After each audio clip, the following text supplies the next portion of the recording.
求其講嘢都可以要 take two 嘅，唉。Welcome to my channel， 我係肥拔。咁啊，今集又係一條片嘅時間㗎啦，因為暫時冇咁多嘢拍啊，所以我哋拍住肥拔拍噏風先。咁今次想講嘅呢，因為拍攝時間係2026年嘅1月16號，我係想講琴日即係2026年1月15號屯門案件嘅我嘅見解嘅。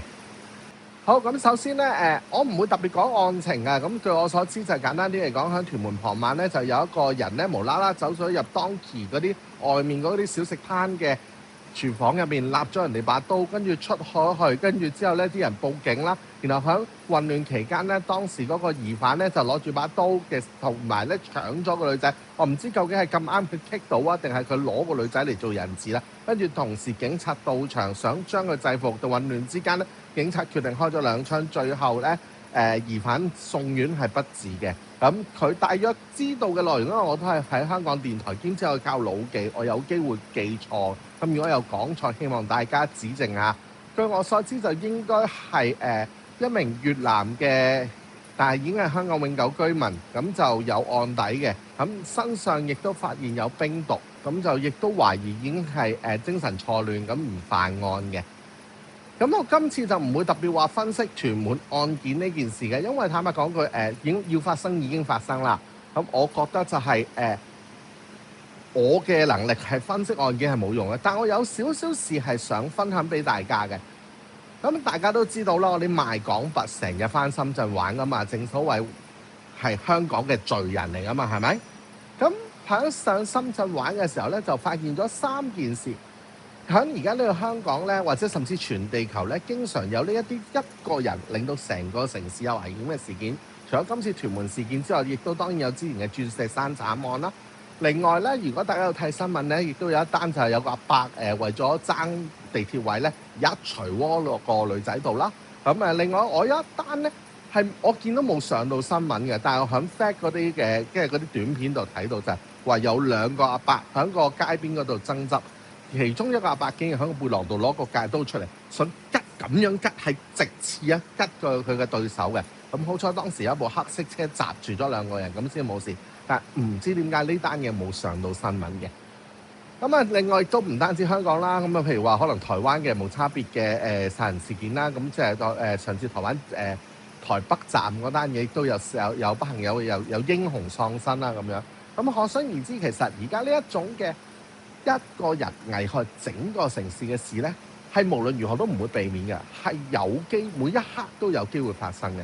咁深圳有咩做，我係覺得值得參考嘅。而坦白講句咧，呢3樣嘢咧，未必個人中意，因為可能影響人權自由等等。但係響到呢一個咁嘅情況，我覺得大家可以考慮下。第一個安檢地鐵站咧，如果大家有上過深圳咧，都會覺得好煩嘅，每一個人都要擺個包去安檢，而且佢哋安檢係咪好足咧？唔係嘅，因為我試過有一次咧，就着一件戰術背心，買晒攞晒啲實名膠鎖匙電話。全部擺晒喺身度就咁過，冇人理嘅。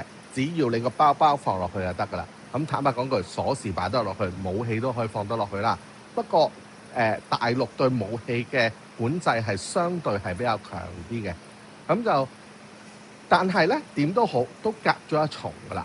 咁然後第二樣咧就係如果大家有去過深圳嘅地鐵咧，你係會發覺佢係有個保安喺度嘅，孭晒架撐。full gear 全副武裝，警棍啊乜嘢都有嘅。咁傻下咁行嚟行去，咁然後過1-2個站就落車，咁就第2個換。咁佢哋除咗會做保安之外咧，亦都維持個地鐵嘅秩序。譬如話可能係叫啲人電話唔好咁大聲啦，啲嘢放好啲啦，唔應該上車嘅嘢就唔準上車啦。雖然我都見到佢成個大嘅雪櫃都照推入去，但係最少我見過有呢啲保安係叫人哋電話唔好咁大聲嘅。咁第3樣就係響每一個嘅多人嘅地方，譬如話商場啦、地下街啦，甚至部分嘅店鋪本身咧，都會有一啲簡單嘅防暴裝備。如果大家去一啲深圳嘅商場玩，門口咧就會有個櫃咧，咁就會有一啲防暴裝備。咁佢仲會有一塊貼紙，但係好容易撕得甩嘅啫，但係就會有痕嘅。就係當緊急情況下，佢哋保安員甚至好似我唔肯定啊，我唔知普通市民喺最緊急情況下有冇攞，但係一定係保安員係會攞呢啲咁嘅裝備。另外呢啲裝備咧係定時係會進行訓練嘅，因為我試過見過福田口岸地鐵站咧，就見到啲人訓練就攞咗個假人出嚟，跟住攞碌棍兜嘢劈鬼佢嘅。咁就係講緊呢3樣啦。咁呢3樣咧放落香港，我覺得最可行咧，一定第一個冇可能㗎。香港嘅你擺部咁嘅嗰啲嘅檢測機喺各大地鐵站口，香港所有港鐵都唔使用都得，全部都塞到入尖沙咀，塞到佐敦站，再塞埋落油麻地咧，你都未排到入去。咁但係你話譬如話地鐵站加翻人去管，而唔係可能係靠每一個站嘅職員喺每個站度等，而係真係架車入邊擺一個全副武裝嘅保安喺度行嚟行去，咁會唔會好啲咧？咁另外可能係呢一啲嘅商場啊嗰啲，會唔會擺翻一啲？可能你唔好話掛到好似大陸咁誇張，會有一啲棍狀啊、警棍啊呢啲嘢，擺個盾牌都得啩？盾牌咧，淘寶好平㗎咋。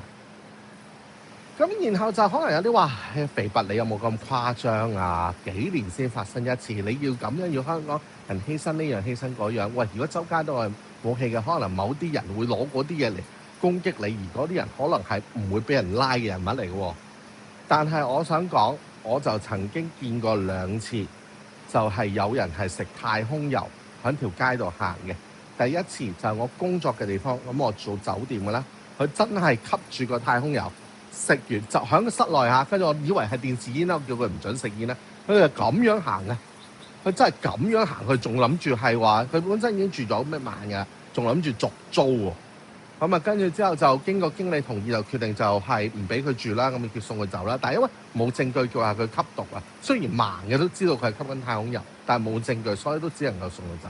咁第二次咧就係睇《鬼滅之刃無限城》嘅時候咧，咁見到前面有個人，大家都好專心睇緊，哇！喊見到電波撞到喊晒嘅時候咧，嗰個人就攤晒隻腳喺度，然後突然有嚿煙咁樣咧飛出嚟。跟住之後咧，當時嘅戲院嘅職員亦都即刻趕佢走，同我一樣啦，冇證據啊嘛，只能夠趕佢走啦。